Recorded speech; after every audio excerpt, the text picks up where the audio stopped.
Okay, so in this video we're going to be creating the finished grade surface digital terrain model, that is, and we're going to do that because we need to, number one, we need to be able to easily import finished grade surfaces into our profiles, and then number two, we also need this finished grade surface so that we can have the land desktop to compare this surface to the existing grade surface and compute the difference in volume, so that we can get some volume computations for how much earth we're going to be moving on this site.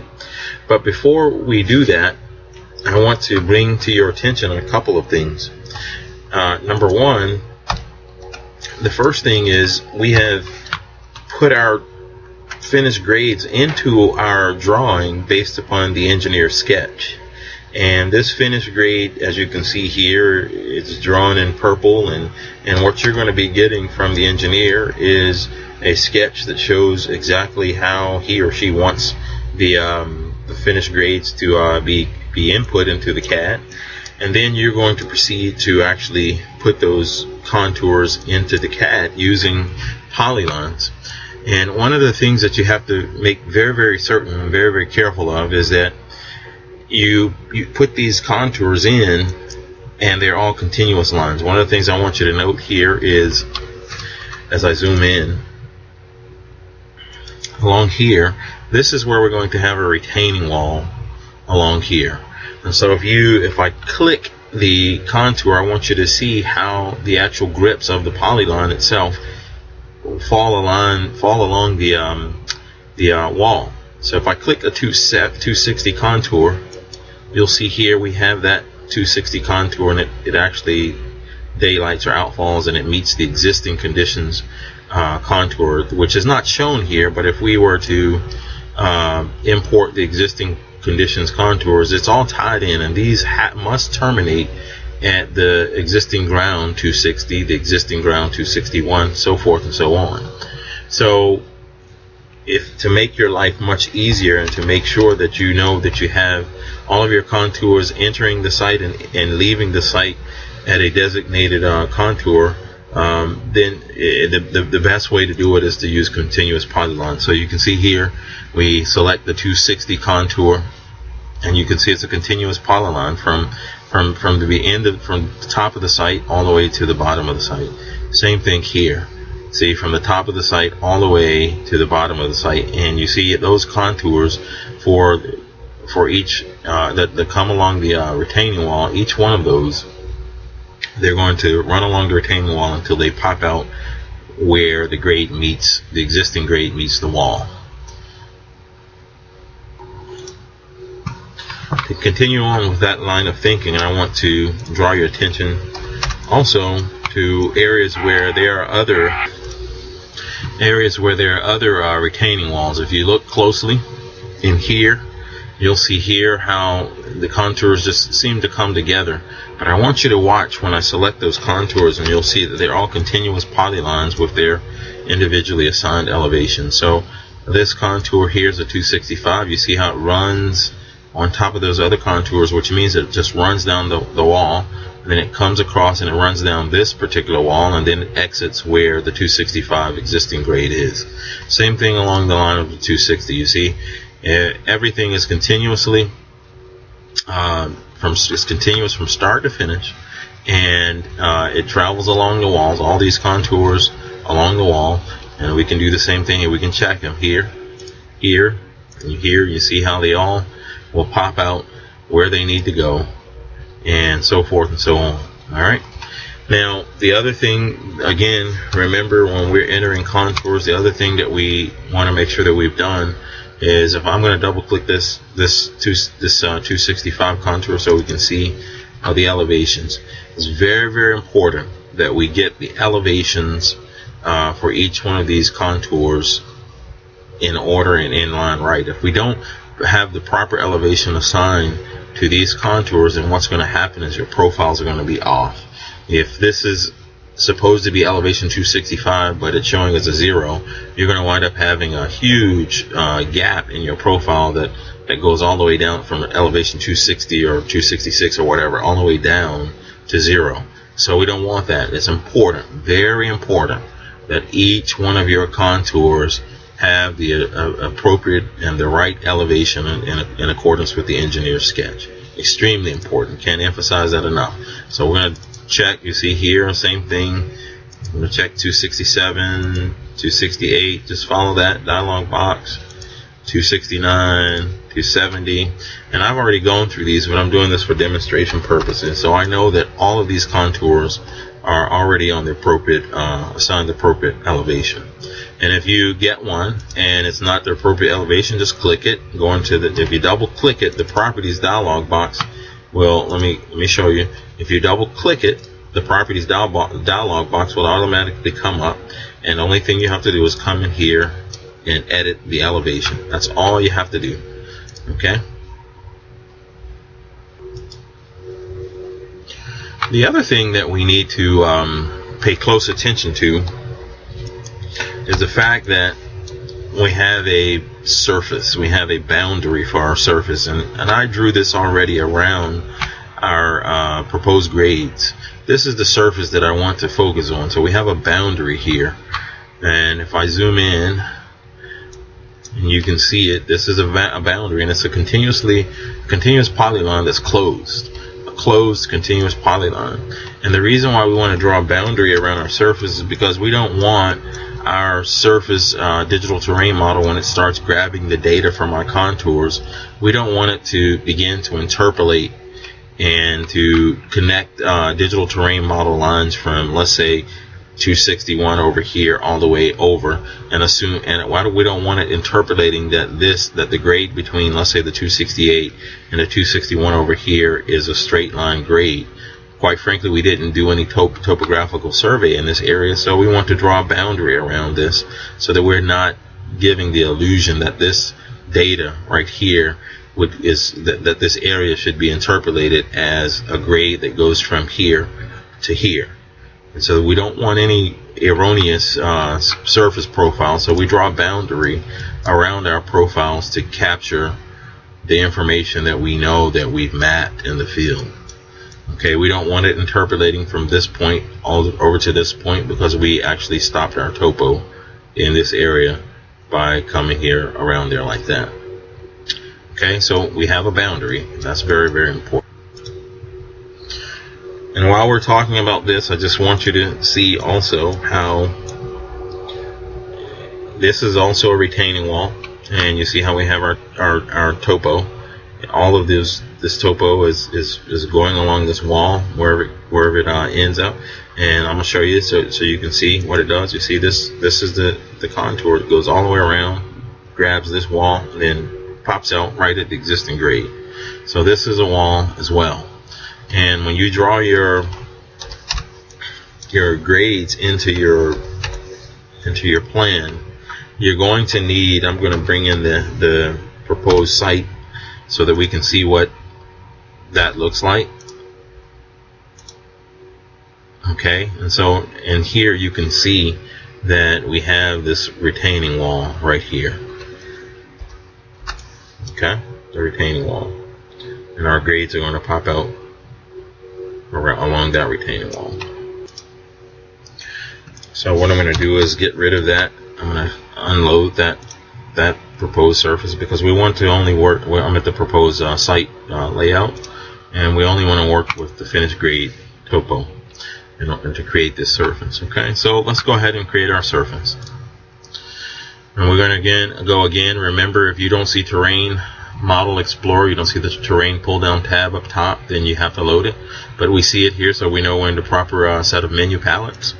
And so we're going to come here, Terrain, and we're going to go to Terrain Model Explorer. And then we're going to right click on Terrain. We're going to click left click, create new surface. Then we're going to left click on surface and right click it and rename it. And we're going to call this proposed on-site. And the reason why I'm calling this proposed on-site is because I know we're going to be doing some road construction, and we may have to create some more surfaces for our cross sections. And so the beautiful thing about the Terrain Model Explorer is that you can minimize it and you can keep working in your drawing. One of the things we want to do is we want to turn off the actual topo layers. And so we're just going to turn off those because we don't want to be selecting those. and I'll just turn that layer off. And now all of our labels go away. Okay. And now what we're left with, if we bring back up the Terrain Model Explorer, we'll open the proposed site, and what you'll see, I want you to notice, we have no point data, we have no contour data, we have no break line, no boundary, nothing is in this surface at all. The only thing we did was create the file to create the surface. We haven't put any data in it as yet. And so what we're going to do is since we already have our boundary, I'm going to click on boundary, left click on boundary, and then right click on boundary, and we'll say add boundary definition, and we'll select our boundary, and we've selected it. Boundary name, we can say on-site outer,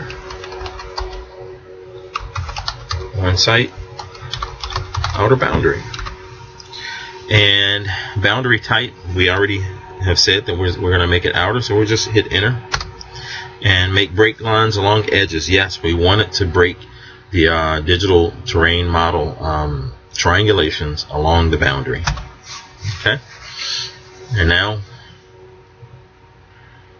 select it, and we're done. So actually we did one too many there. I'm going to remove that one. We only need one. And now we're going to tell it to add some contour data. Now these weeding factors, you can mess around with this if you like. Distances and angle, I've already explained that in a previous video, but I typically leave these alone. They don't, in my mind, make a huge difference for the type of work that we do, so I leave it alone. And then instead of select, I never select layer, because you may have something on a layer like here. You might have these things right here on the layer back here, but I don't want that in my surface. So I always just select the entities themselves that I want. So I type E for entity, and then I'll begin to just select the objects or the entities, the contours that I want to actually be in my surface. Okay, make sure you get it all. Don't leave anything behind. Get all of your information. Make sure you get all the contours, all of them, every single one of them. See, we're missing a few. And I'm going to select all of those. And I'm going to select this. And it looks like we have all of them now. So I hit enter. Oh, now look at what we have. Elevation range, a minimum of what? 0. So that tells me that we have some problem here. So what we're going to do is I'm going to show you a trick to find out when you have a 0, one contour that you see in that maybe it has a 0 elevation. I'm going to show you how to find that now. And so one of the things what we're going to do is we're going to change our view. And we're going to change it to, now you can do a preset view, which is what I think I will do, preset view, and I'll view it from like the left or the right or something.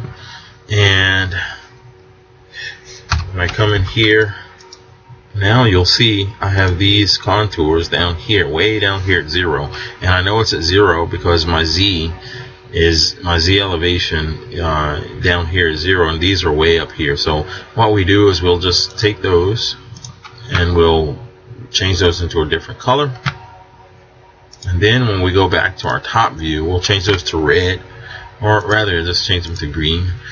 And then when we go back to our preset view, we go back, presets. You see, you notice what I'm hitting here. I'm just hitting the 3D orbit. I select that, and then I don't move it. I just right click it and I go preset views, and now I'm going to go back to top, right, and I'm going to go zoom in here, and what you'll see is that I have the boundary itself is an elevation 0, but we also have this segment of contour right here that we selected, and we made that it's green.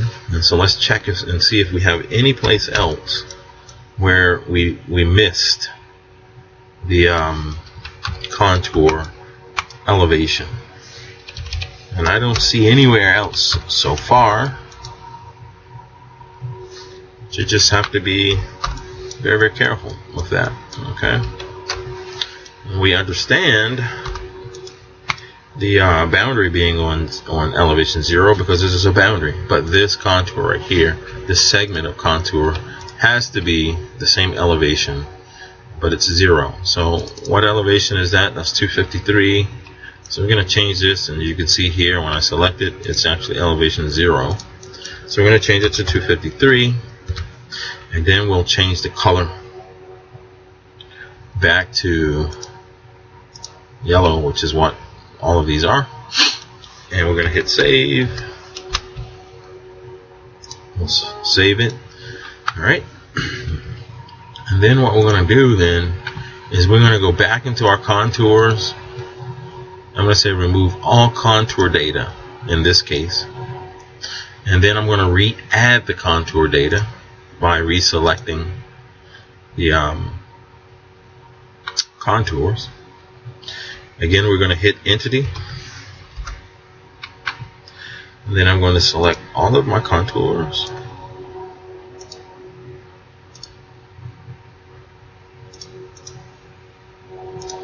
Okay, select our contours, all of them.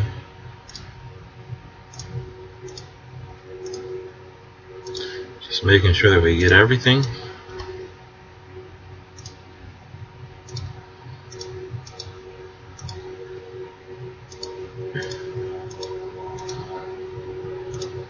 Okay.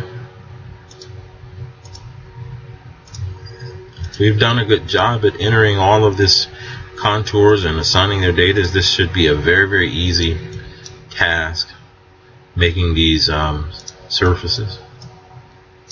Should be a very, very easy task. I want to make sure we don't forget anything. Okay.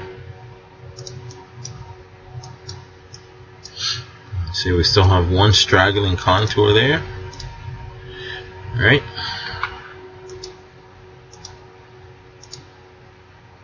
Just make sure we get everything. Okay.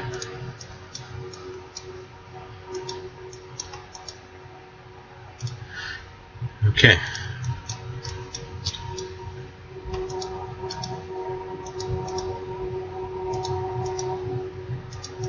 Okay.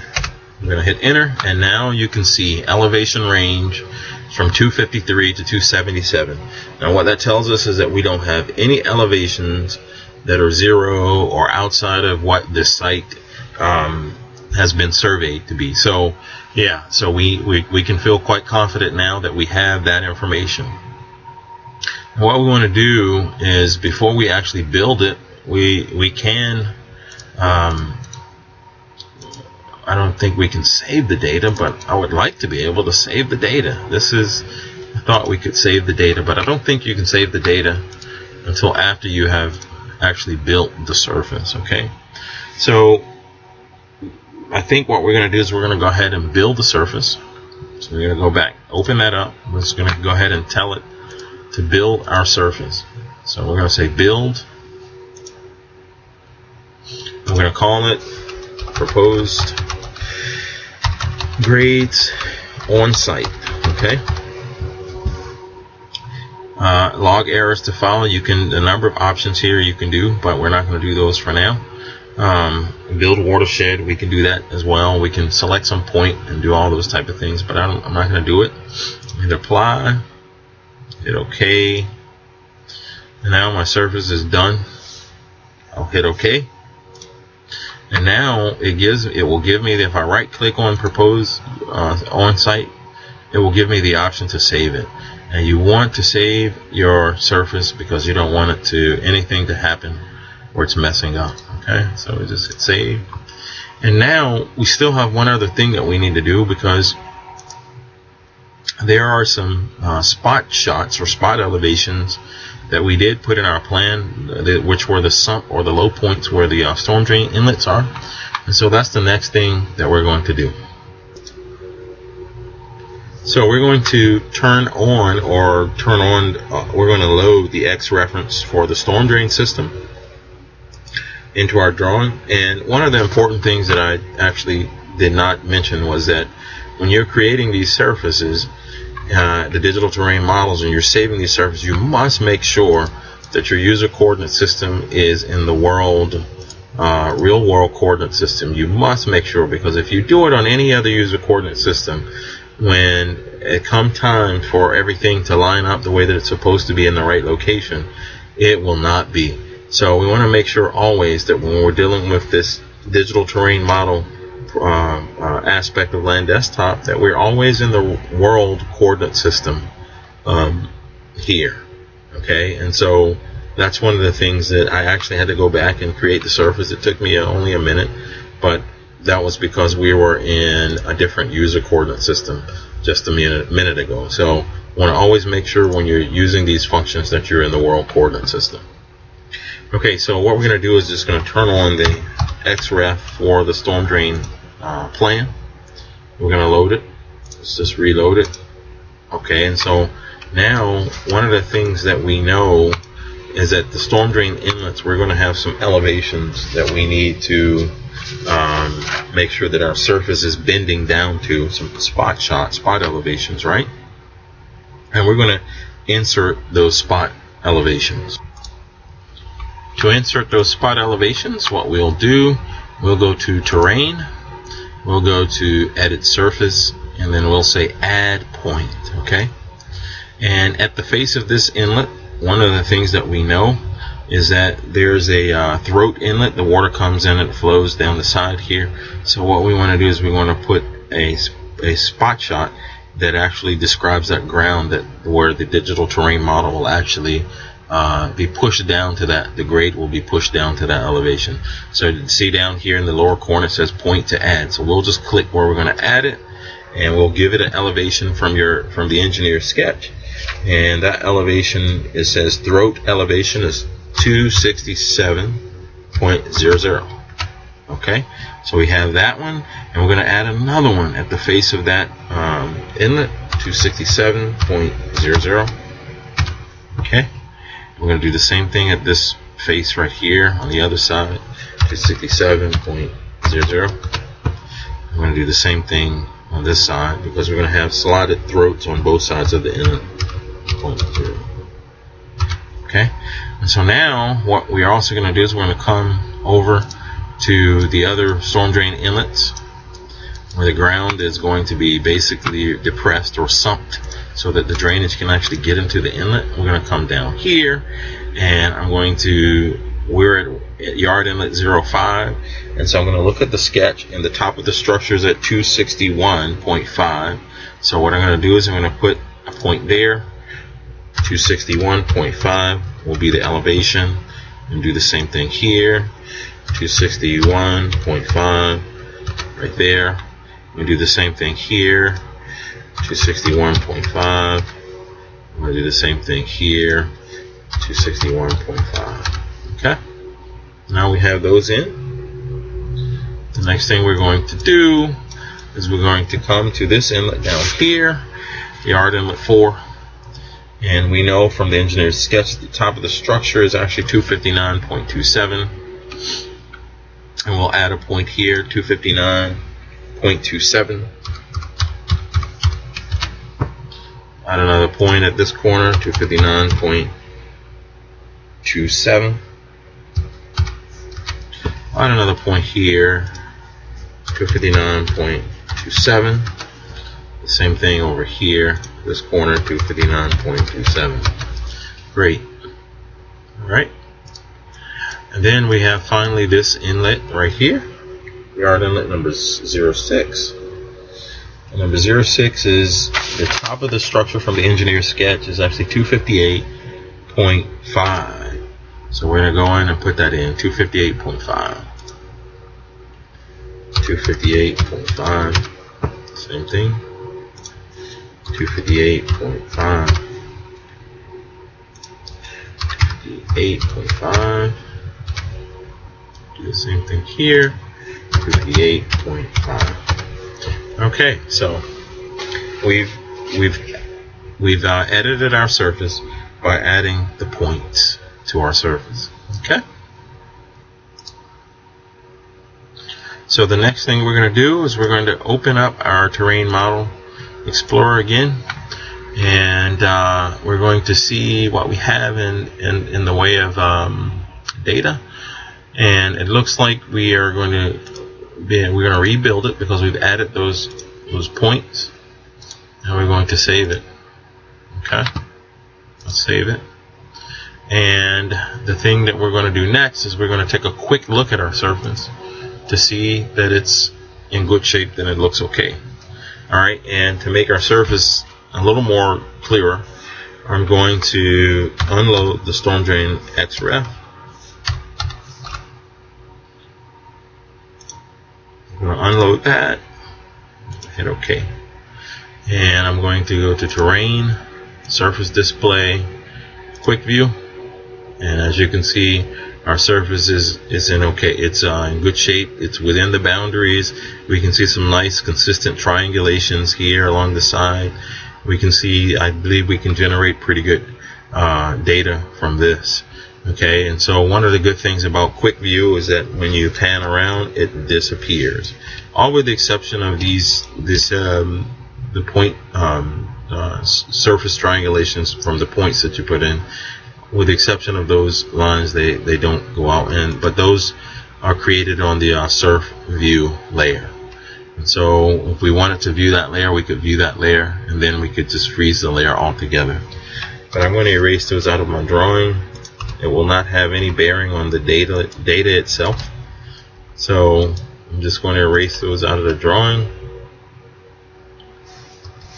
because the surface model itself is actually a data block. It's a data model. Okay, so I'll erase those. We have our data. I'll type save the drawing, and now we're in good shape. We've built our surface, we edited and put our spot shots in it. And so now what we need to do, let's take a quick view and make sure, just for our edification, just so that you can see. Yep, and you can see we have our low points in our drawing that we put in. Right there, you can see them. Let me go back and look at a quick view. You can see that our low points are there. So we're in good shape. Okay.